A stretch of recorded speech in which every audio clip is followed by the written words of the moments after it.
السلام عليكم ورحمة الله وبركاته.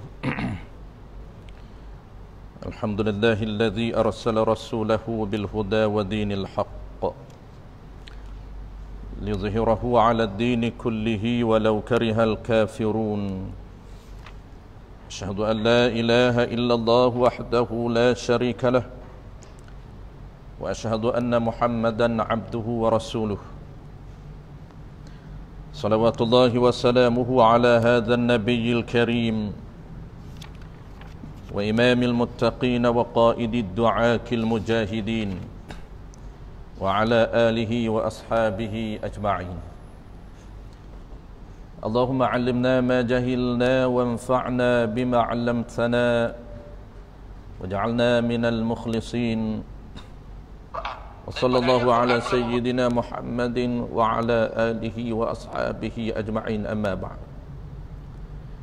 Terlebih dahulu marilah sama-sama kita menyatakan setinggi-tinggi kesyukuran kehadrat Allah Subhanahu wa taala kerana dengan limpah kurniaannya dapat sama-sama kita diberi kesempatan, masa, peluang serta kekuatan oleh Allah Subhanahu wa taala untuk kita berada dalam majlis ilmu pada malam ini, tuan-tuan. Kembali seperti biasa. Jadi insya-Allah malam ni kita akan sambung. Tak silap saya, kita sebelum PKP dulu, kita tajuk terakhir dalam bab riba qardi, riba hutang. InsyaAllah malam ni kita akan buat kesimpulan, tuan-tuan. Kesimpulan tajuk ribal qardi ataupun riba hutang. Sebelum PKP dulu kita janji dengan tuan-tuan, kuliah terakhir kita akan buat kesimpulan dalam bab riba hutang. InsyaAllah malam ni kita akan sebut, tuan-tuan, solusi ataupun cara untuk kita mengelakkan daripada riba hutang. Jadi kita tak sebut makna riba hutang dan ciri-ciri untuk menghukumkan riba hutang. Kita nak terus kepada solusi dia ataupun cara untuk kita mengelakkan daripada berlakunya transaksi riba. Cuma untuk recall balik, oleh kerana kita lama sangat tinggal, tuan-tuan, kita akan sebut secara ringkas.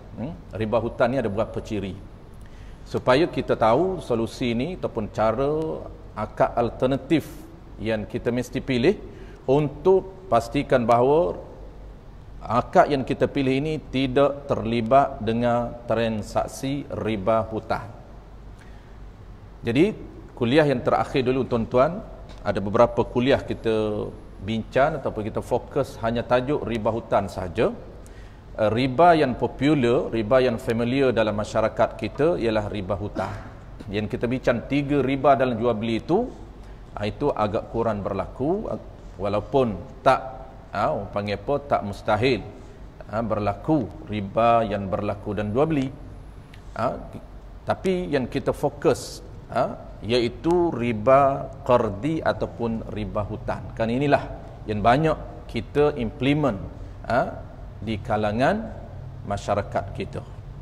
Apa dia riba hutang, tuan-tuan? Riba hutang ini dia berlaku dalam satu akad saja. Dia tidak berlaku dalam semua jenis akad. Dia hanya berlaku dalam akad hutang. Tidak berlaku dalam akad pinjam meminjam dan tidak berlaku dalam akad-akad yang lain. Ini mesti kita clear. Adapun 3 riba yang kita bincang itu berlaku dalam akad jual beli. Ribal fadli berlaku dalam jual beli. Riban nasai berlaku dalam jual beli. Ribal yadi juga berlaku dalam jual beli. 3 jenis riba ini dia berlaku dalam jual beli. Dan satu riba yang berlaku dalam akad hutang, iaitu nama dia adalah ribal qardi. Kesimpulan riba dalam mazhab kita Asy-Syafi'i, tuan-tuan, hanya ada 4 sahaja. Kalau tuan-tuan bertemu dalam penulisan, dalam bacaan tuan-tuan, dalam Google, dalam YouTube dan sebagainya, ada riba yang ke-5 dan ke-6, bermakna dia bukan riba dalam mazhab kita. Itu kena clear. Identiti kita, mazhab kita, Al-Imam Syafi'i hanya ada 4 jenis riba. Tuan-tuan biasa baca dalam bacaan kita, YouTube kita, ada disebut sebagai riba jahiliyah. Itu bukan riba dalam mazhab Syafi'i. Itu kena clear, tuan, supaya dia tidak bercampur aduk kepahaman kita. Mazhab Maliki, Hanafi dan Ahmad bin Hanbal dia berbeza. Dan kita akan sebut sepitah lalu tuan-tuan malam ini sebagai penutup apa beza di antara Maliki dan Hanafi dengan mazhab kita. Dia ada beza sedikit. Baik. Kita akan fokus tuan-tuan riba hutan dalam mazhab kita. Nak hukumkan riba hutan saya sebut secara ciri saja, tak sebut secara makna. Yang saya sebut dulu kerana kita dah sebut acak kali. Nak menghukumkan riba hutan tuan-tuan dia mesti ada tiga ciri. Tiga ciri ini kita simpulkan berada dalam makna riba. Yang kita pernah sebut di dalam statement, di dalam nas, yang aqdun yashtaritu fihi ziyadah sehingga akhir itu. Panjang dia punya makna dia. Kesimpulan tuan-tuan saya nak sebut tiga ciri sebagai kayu ukur kepada tuan-tuan untuk menilai transaksi itu riba ataupun tidak. Ini penilaian dia. Bukan kita boleh hukum mudah-mudah. Oh riba. Apa dia ciri dia? Tak tahulah, tapi itu yang setahu saya transaksi itu dinamakan riba. Maka sebelum kita nak hukum tuan-tuan mesti ada panduan yang jelas. Ini dia punya disiplin ilmu di dalam syariat kita. Tidak boleh kita mengatakan oh ini riba. Kenapa? Kerana lebih hanya satu ciri yang dia tahu. Apa transaksi riba ini? Kerana lebih bayaran interest dan sebagainya. Dia hanya tahu satu daripada tiga ciri. Sedangkan mazhab kita ada tiga bukan satu. Adapun mazhab orang lain dia ada satu. Itu yang saya sebut di awal tadi tuan-tuan. Kita jangan keliru ciri kita dengan ciri mazhab lain. Kita kena jelas identiti pegangan kita. Kerana di dalam fiqh kita bermazhab Syafi'i. Bukan Maliki, bukan Hanafi, bukan Ahmad bin Hanbal.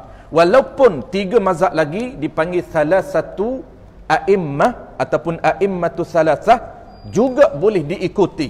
Tetapi mesti tahu panduan jelas sebelum kita ikut. Apa dia tiga ciri tuan-tuan? Ciri yang pertamanya ialah, kita ingat balik, ciri pertama mesti dia ada akad hutan. Berlaku di dalam akad hutan. Aqdun qardi, dia mesti berlaku akad ataupun kontrak. Kalau tidak ada akad dalam mazhab Syafi'i tidak dinamakan riba walaupun haram. Ini dia haram riba, haram kerana zalim, lain tuan-tuan, section berbeza di dalam fiqh. Dalam mazhab Syafi'i transaksi tersebut haram termasuk di dalam pasal apa, dalam kes apa, dalam kes riba qardi. Ada yang haram tetapi bukan termasuk dalam fasa di dalam section riba qardi, tetapi di dalam section zalim.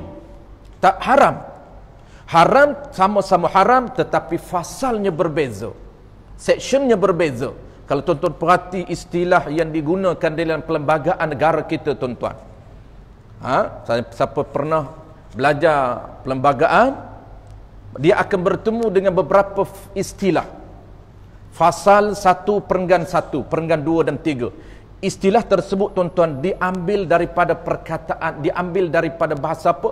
Bahasa syarak, bahasa fiqh. Faslun itu bahasa fiqh. Fasal 1, fasal 2, kurungan 1, kurungan 2. Itu diambil daripada apa? Diambil daripada bahasa fiqh, bahasa syariat kita.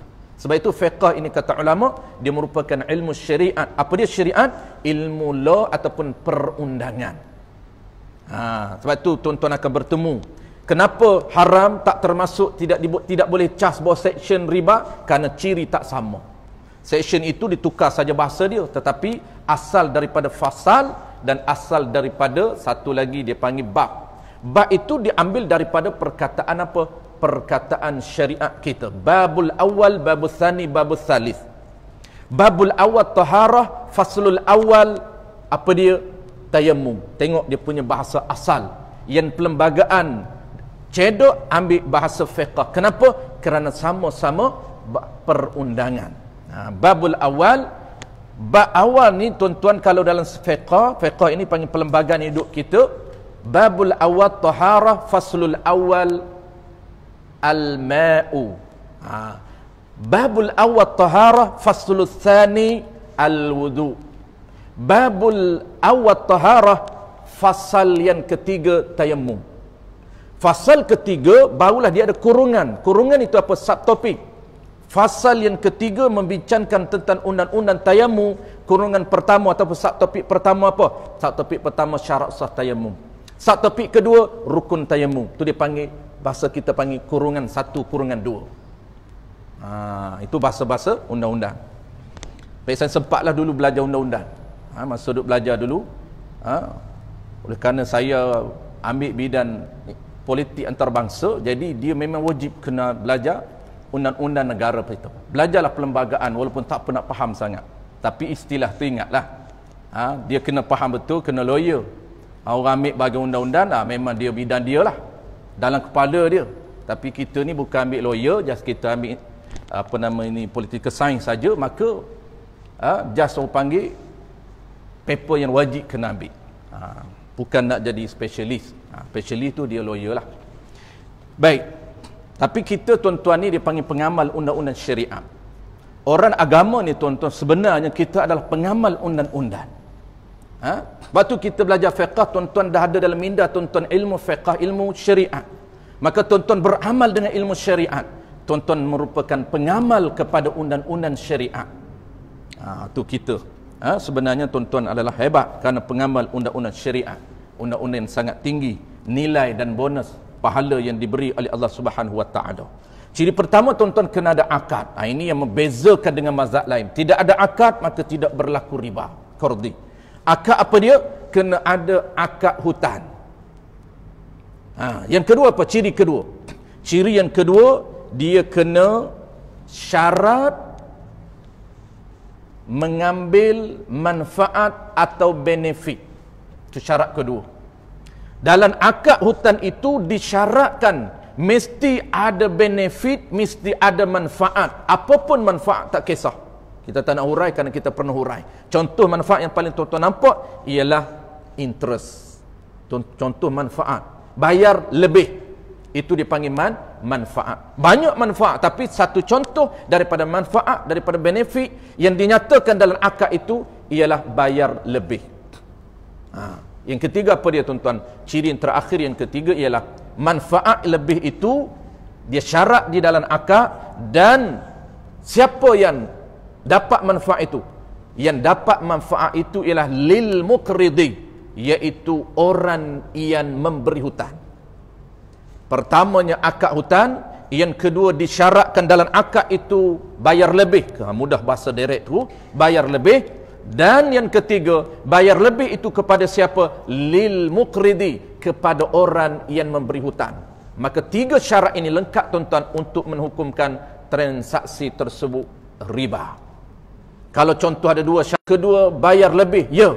Yang ketiga bayar lebih itu kata orang yang memberi hutang, jangan beri kepada saya, beri kepada masjid, beri kepada surau. Bayar lebih, tapi lebih ini bukan manfaat untuk saya, tapi manfaat untuk anak yatim, maka tidak berlaku riba. Kalau dia reda, maka sah akad tersebut. Tidak dinamakan riba di dalam mazhab kita. Kalau dia tak reda, maka dia tak payah berhutang.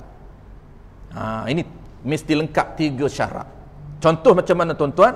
Contoh dia, kita dah pernah beri 2-3 contoh dulu. Kita ulang sekali lagi. Kita nak berhutang dengan kawan kita. Kata Haji, saya nak berhutang 1,000. Lepas tu Haji cakap, Ustaz nak bayar bila? Saya kata minggu depan. Itu konsep biasa hutang, mesti ada tempoh bayar. Mesti ada tempoh bayar. Itu penetapan. Itu dia punya rule of condition di dalam qardi. Qardi ni tuan-tuan, akad hutang tidak sah sekira tidak menyatakan tempoh bayar. Itu mesti kita pegang syarat asah dia tu. Macam orang kita kan biasa berhutang. Ji, bila nak bayar bila ni? Ikut ustaz lah. Bila ustaz ada, tu bahaya. Kalau ikut saya setahun tak bayar. Dia kata ustaz ada minggu depan, bayar minggu depan. Tu okey lah, mana dia tetap minggu depan. Kalau dia kata ikut ustaz ada bila, tak boleh. Kena tetap. Minggu depan, bulan depan, tahun depan, 2 tahun lagi, 3 tahun lagi, kena ada penetapan. Kerana itu syarat asah yang dinyatakan oleh syarak hutang, mesti ada tempoh bayar. Baik, settle tuan-tuan. Tempoh bayar. Lalu kita pun masa nak terima, ini akad. Saya nak jelas kepada tuan-tuan, akad tu apa dia? Kita pernah jelas makna akad, makna kontrak ini tuan-tuan. Dia ada makna dia. Apa dia? Makna dia ialah dan qabul. Itu makna akad. Dia mesti ada lafaz. perkataan yang mengandungi ijab dan qabul. Tu makna aqdun. Aqdun ni apa? Aqdun ni simpulan, ikatan. Mana nak nama ikat? Apa dia? Mesti ada lafaz ijab dan lafaz qabul. Ikatan lafaz ijab daripada pemberi hutan dan qabul daripada penerima hutan, maka dinamakan ikatan tersebut ikatan hutan piutan. Ini dalam mazhab Imam Syafi'i. Dia mesti ada ijab dan qabul. Kita settle mazhab kita dulu, kemudian kita akan sebut ringkas juga mazhab orang lain supaya tuan-tuan boleh compare apa beza kita dengan mazhab orang lain, dan yang kita duk pegang itu mazhab mana yang kita kata confirm jadi riba, haram riba. Sebenarnya mazhab kita haram termasuk dalam fasal zalim, mengambil duit orang lain tanpa hak yang dibenarkan oleh syarak, tetapi tidak termasuk riba. Ini beza di mana? Beza di ciri dia. Settle pertama tuan-tuan, akad ini mesti ada dua, lafaz ijab daripada pemberi hutan. Mana contoh tuan-tuan? Ketika mana Tuan Haji sampai rumah saya kata, inilah Tuan Haji, hutan 1000, ini duit saya hutankan kepada Tuan Haji RM1000 dan bayar RM1000 bila? Bulan depan. Kita ceritalah bulan depan, kena nyata bulan depan. Tak boleh tak nyata di dalam akad boleh masa, tapi kena maklum. Kena maklum. Yang paling simple akad yang paling pendek tuan-tuan, saya hutankan duit ini kepada Tuan Haji dan bayar sama nilai. Tak sebut bayar bila, tak apa, kerana kita dah maklum kena bayar bulan depan. Itu dipanggil ijab yang paling pendek. Kemudian Tuan Haji kata saya terima, itu saja paling pendek. Qabul, menerima dengan lafaz saya terima hutan. Apabila diterima duit saya RM1000 tuan-tuan, lafaz terima daripada dia bermakna auto, berlaku perpindahan milik daripada duit saya RM1000 sudah menjadi milik Tuan Haji, milik yang sah. Tak boleh lagi saya tuntut, kerana bukan lagi milik saya, kerana milik sah dia. Saya tuntut bila? Tuntut itu hutan, bukan lagi duit yang saya bagi. Bila hutan boleh tuntut? Apabila sampai tempoh. Selagi tak sampai tempoh, tak wajib kita tuntut. Dan tak wajib dia bayar, hanya sunat dia bayar awal. Dia janji bulan depan tuan-tuan, 1 hari bulan depan, maka selagi tak cukup 1 hari bulan, status hukumnya tak wajib dia bayar hutan, sunat saja dia bayar awal. Bila wajib bayar? Masuk 1 hari bulan, wajib bayar hutan. Ditekan, dipaksa oleh syarak untuk dia bayar hutan. Kenapa? Kerana tempoh dia panggil hutan yang wajib bayar. Bila? 1 hari bulan. Adapun mula daripada lepas akad sampai sebelum 1, itu dia panggil bukan masa yang wajib bayar, tetapi masa yang sunat bayar. Dapat pahala sunat kalau dia bayar awal. Macam tuan-tuan, tempoh tuan-tuan bayar kereta. Tempoh limit dia ada tempoh dia. Sebelum 18 hari bulan. 18 hari bulan tuan-tuan, itu wajib bayar. Sebelum 18 tuan-tuan bayar awal, itu sunat bayar awal, dapat 2 pahala package, 1 pahala wajib bayar, yang satu lagi pahala sunat bayar awal. Sunat itu bukan hutan itu bukan hukum sunat bayar. Hutan itu wajib dibayar, tetapi sunat bayar awal makna Allah berikan pahala bonus kepada kita. Kerana apa? Kerana awal kita bayar. Gesaan supaya bayar awal, saranan, galakkan daripada syariat, daripada syarak supaya kita bayar awal, ada bonus, ada pahala sunat nama dia. Apabila kita bayar, pahala wajib tetap dapat dan pahala sunat dah dapat. Baik, itu contoh tuan-tuan, contoh akad. Baik, bagaimana pula berlakunya riba di dalam akad tersebut? Berlaku ribanya tuan-tuan apabila ditambah 2 lagi syarat. Macam mana contoh? Kata saya, ini Tuan Haji, duit 1000 saya hutankan kepada Tuan Haji 1000, dan Tuan Haji bayar RM1200. Dia tak nyatakan kepada siapa, tetap direct, dia panggil auto kepada dia. Tak perlu dia nyatakan duit ini bayar kepada saya. Kalau dia tak nyata tuan-tuan, dia tak nyata duit ini bayar kepada siapa, maka tetap auto kepada dia, tetap jadi riba. Tak perlu dia panjangkan. bayar 120 kepada saya. Walaupun dia tak kata bayar kepada dia, tetap jadi riba. Melainkan dia kata 120 bayar kepada anak yatim. Itu tidak menjadi riba kalau kita setuju. Kerana apa? Kerana bayaran dia cah kepada kita itu, dia memaksa kita untuk kita heboh ataupun sedekah kepada anak yatim. Itu cara untuk dia pastikan bahawa kita paksa kita untuk bersedekah ataupun untuk heboh ataupun hadiah kepada anak yatim. Kalau kita reda, kita nak sedekah pada anak yatim, kita nak hadiah pada anak yatim, boleh. Maka kalau kita tak reda, maka tidak berlaku tidak berlaku hutang. Baik, settle tuan. Itulah dia rupa akad. Selepas sahaja kita sebut akad tu tuan-tuan, dia panggil haram semata-mata walaupun kita belum guna. Saya ulang sekali lagi, apabila kita nyatakan saya hutankan kepada Tuan Haji RM1,000 dan Tuan Haji bayar 1,200. Ada lafaz. Lebihan syarat kedua ada, lebihan. Syarat ketiga tak perlu dia nyata, auto kepada dia. Maka 3 syarat tuan-tuan, selepas Tuan Haji qabul, ya, dia kena qabul, baru ada ikatan. Kalau dia senyap, tak jadi riba. Haram tetap haram. Tapi nak cerita clearkan section riba dulu. Apabila Tuan Haji qabul saja, dia kata ya, paling pendek, maka terjadi ikatan ribal qardi. Haram semata-mata akad, dia panggil akad itu fasidah, haram. Status akad, status kontrak tersebut tuan-tuan dipanggil aqdun fasidatun haram. Akad pinjam itu, akad hutang tersebut tidak sah. Kenapa? Kerana akad tersebut fasidah. Fasidah ini dipanggil rosak. Kenapa rosak? Kerana termasuk di dalam akad riba. Itu dia panggil aqdun fasidatun haramun. Kenapa fasidah? Kerana dia termasuk dan akad riba. Apabila termasuk dan akad riba, maka dia fasidah, dia tidak sah akad tersebut. Semata-mata akad dah haram, apatah lagi dia guna. Guna itu haram, dia panggil makan riba. Dia panggil haram akad riba, haram makan riba. Dua bentuk haram. Kita tak kisah pihak tu. Yang Nabi sebut pihak-pihak yang terlibat dengan riba semuanya haram. Katibun, syahidun, katibun kerani, yakni orang yang menulis ada kaitan dengan riba, penulis juga termasuk haram. Syahidun, orang yang menjadi saksi kepada akad tersebut juga haram. Apa saja kaitan dengan riba, kesemuanya haram. Baik, settle tuan-tuan. Kita dah jelas. Yang kedua saya nak sebut tuan-tuan, yang ketiga saya nak sebut solusi.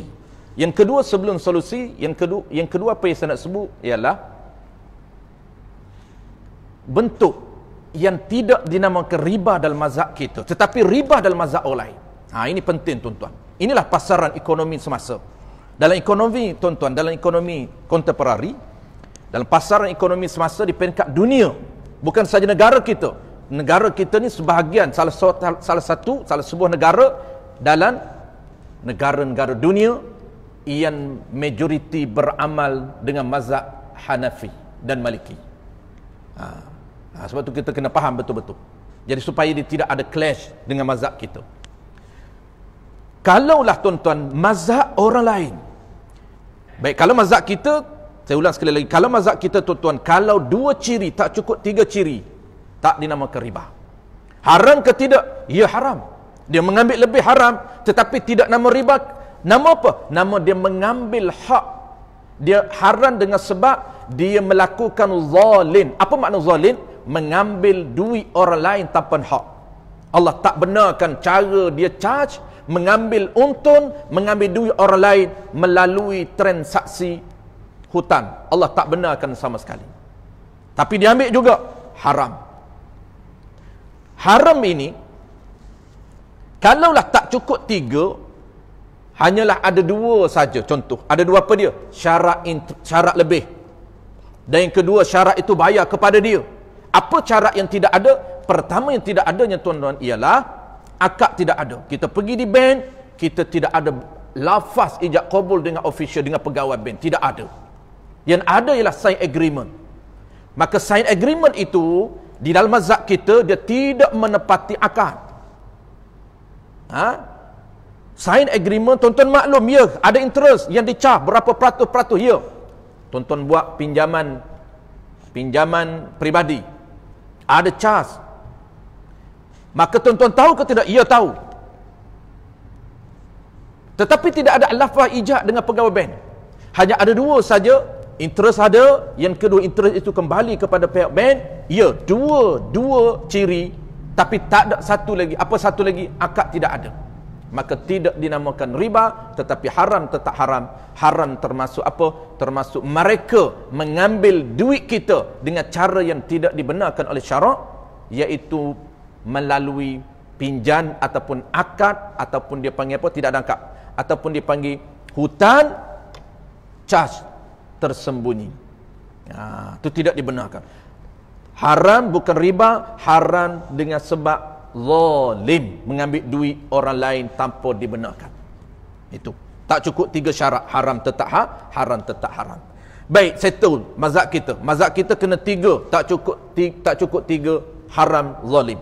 Baik, kalau mazhab orang lain, mazhab orang lain tuan-tuan, dia kaedah dia paling simple, al-ma'lum kal masyrut. Ini mazhab Maliki dan hampir sama dengan Hanafi. Apa dia? Al-ma'lum, kita dah maklum walaupun tidak ada lafaz dan ijab qabul, tidak ada lafaz ijab qabul, tetapi maklum kalau berhutang dengan si fulan dia akan kenakan bayaran lebih. Ketika kita pergi tidak ada ijab qabul, dia hulur duit, kita ambil senyap. Ketika dia hulur duit kepada kita tuan-tuan, dia tidak menyatakan saya hutangkan kepada kamu RM1,000 dan kamu mesti bayar RM1,200. Tidak ada lafaz tersebut. Hanya apa? Hanya senyap. Hulur, kita ambil.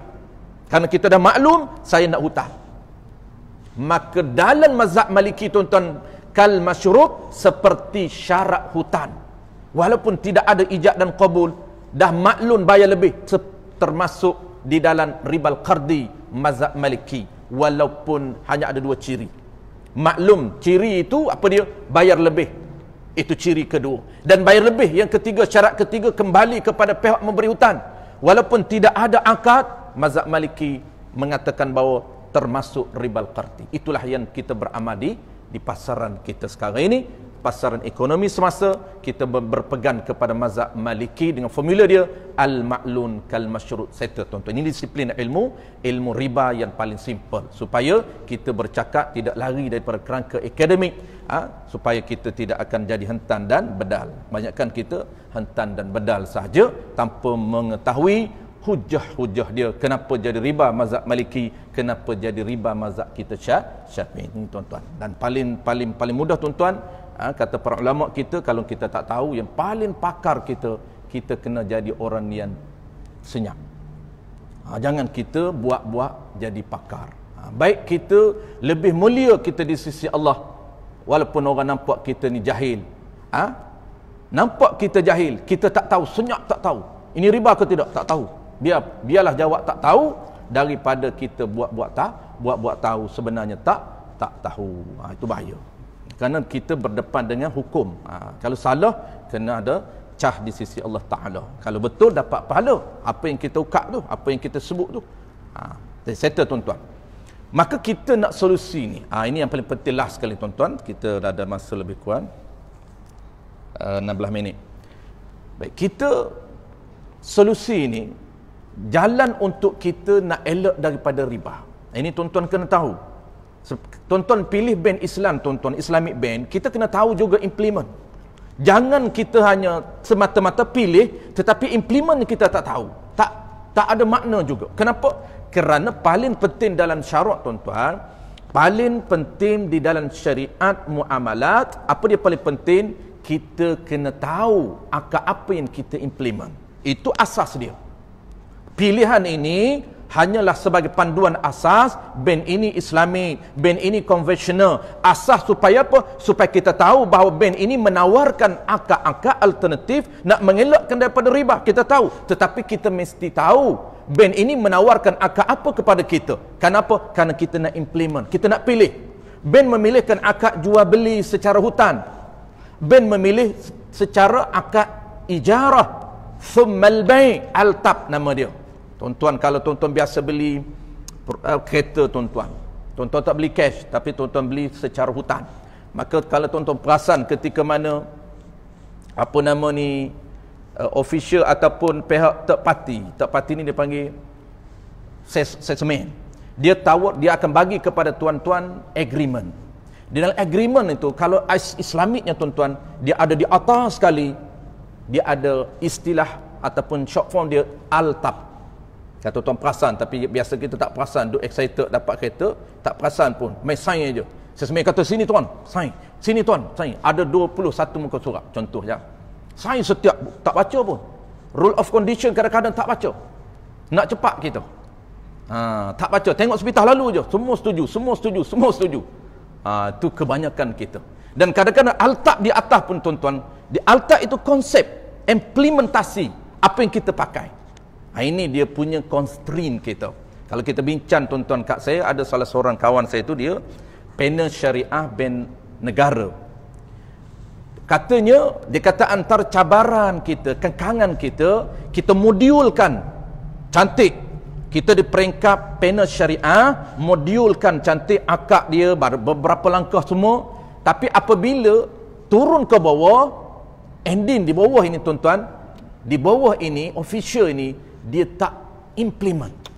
Dia main sign saja. Dia tak cerita secara jelas kepada PCF, kepada customer ini. Tak cerita saja. Itulah dia cabaran untuk implement akad syarak. Baik. Apa dia solusi tuan-tuan? Jadi kita dah tahu, kita nak beramal dengan mazhab kita. Mazhab kita tuan-tuan, kita nak elakkan daripada riba.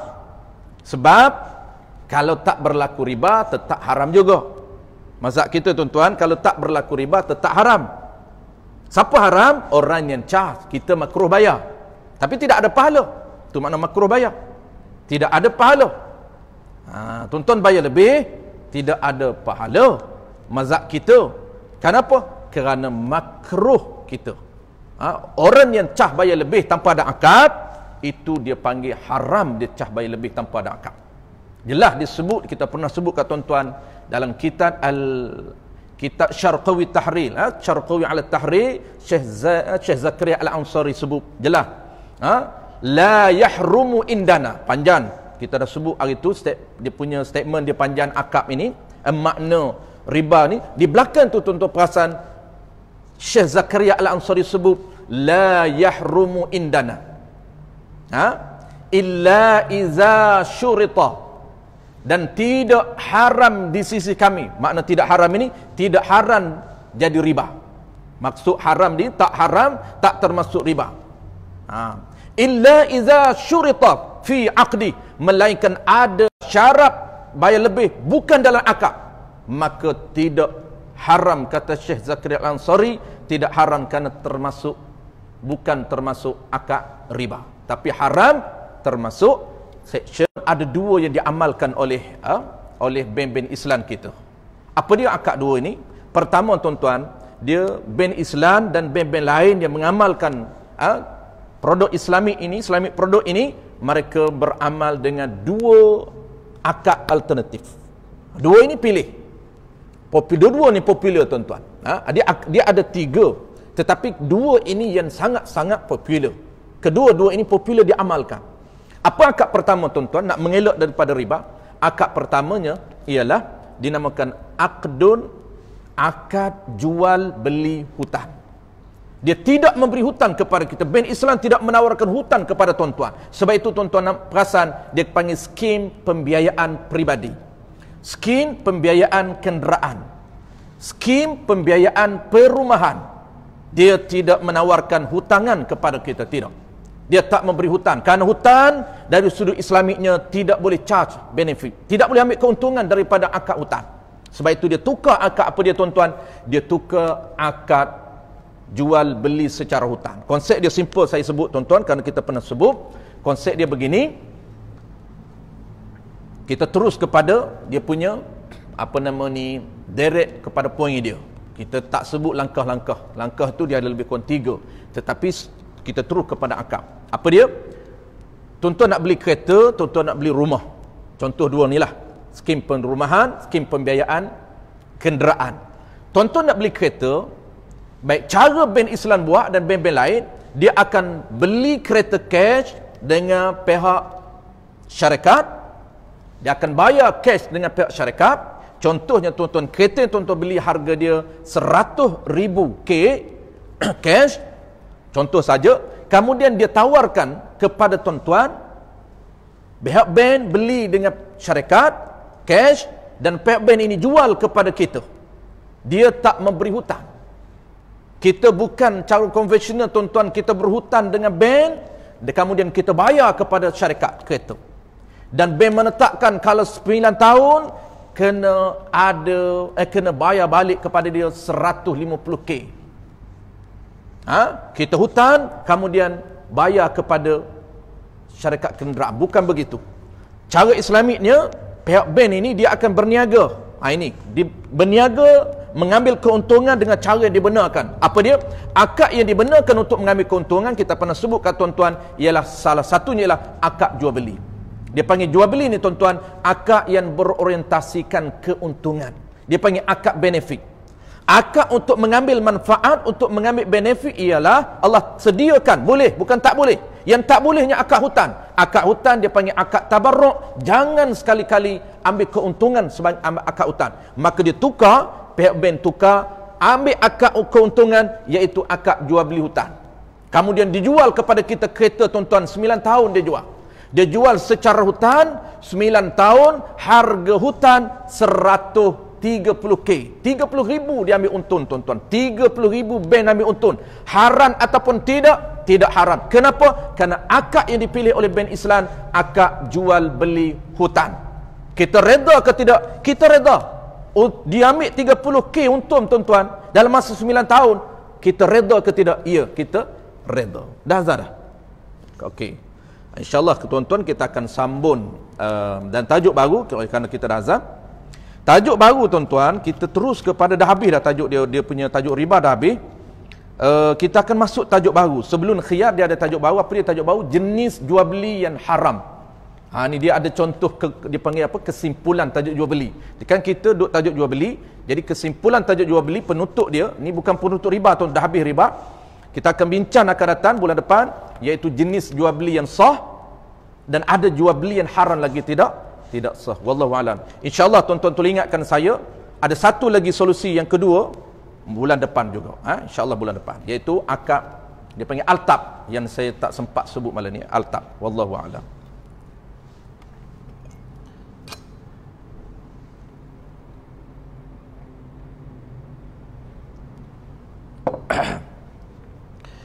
Oh, kita lupa doa. Doa terus kita doa terus. Selepas azan ni terus solat lah. Bismillahirrahmanirrahim. Alhamdulillahirabbil alamin. Wassalatu wassalamu ala asyrafil anbiya'i wal mursalin wa ala alihi wa ashabihi ajma'in. Allahumma faqihna fid din wa 'allimna at-ta'wil waj'alna minal ulama'il 'amilin waj'alna minal mukhlisin. Wa sallallahu ala sayyidina Muhammad wa ala alihi wa baraka wa sallam. Walhamdulillahirabbil alamin.